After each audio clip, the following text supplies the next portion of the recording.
اور وہ بھی یہی کہہ رہی ہیں کہ ان کی جان کو بہت خطرہ ہے. اس لیے اس کے اوپر میں آپ کے میڈیا کے تھرو اپیل کرتی ہوں ہیومن رائٹس آرگنائزیشنز کو, انٹرنیشنل ورلڈ باڈیز کو اور یونائٹڈ نیشنز کو. آج میں نے اپنی اپیل دائر کی ہے اور اب میں دوسری بھی انٹرنیشنل آرگنائزیشنز کے دفتر پہ جاؤں گی اور خود بائی ہینڈ ان کو دوں گی. اور آج میری 1 گھنٹے کی ان کے ساتھ میٹنگ ہوئی ہے اور وہ بہت کنسرن تھے, جو ایکٹنگ کنٹری ہیڈ ہیں پاکستان کے یونائٹڈ نیشنز کے, اور وہ بڑے ہی ڈسٹربڈ ہیں کہ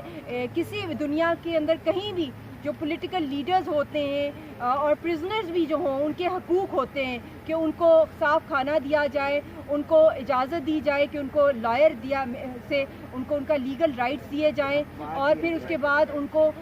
میڈیکل ایڈ دی جائے, پھر اس کے بعد ان پہ ٹارچر نہ کیا جائے, اور پھر فیملی سے اور کاؤنسل کی ایکسیس دی جائے, جو کہ بالکل بھی یاسین صاحب کو یہ سارے رائٹس جو ہیں وہ نہیں دیے جا رہے. تو یہ سارے ریکارڈ میں ان کو میں نے پیش کیا اور انہوں نے بھی اس کے اوپر بہت کنسرن شو کیا ہے اور گریوسٹ کنسرن شو کیا ہے. انہوں نے کہا ہے کہ we will send these letters immediately to the United Nations Secretary General and to the United Nations Human Rights Commissioner, because it's complete violation of the human rights of the world. اور یہاں کیونکہ لاگو ہوتے ہیں international humanitarian laws بھی